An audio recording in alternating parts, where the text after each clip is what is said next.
What happens as a result of this transformation?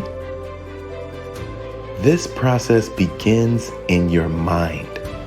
Remember, the Bible said that your human mind, without God's power, is at war with God's law. Consider the following Bible verses.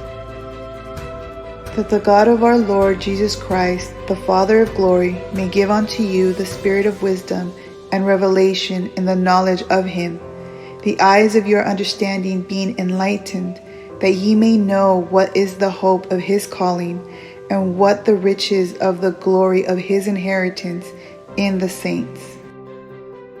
If so be that ye have heard him, and have been taught by him, as the truth is in Jesus, that ye put off concerning the former conversation the old man, which is corrupt according to the deceitful lust, and be renewed in the spirit of your mind.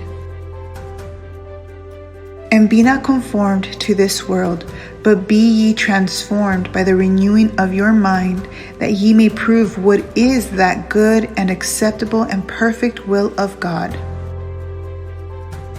And we know that the Son of God is come, and hath given us an understanding, that we may know him that is true, and we are in him that is true, even in his Son Jesus Christ. This is the true God and eternal life. Understanding is a process that takes place in the mind.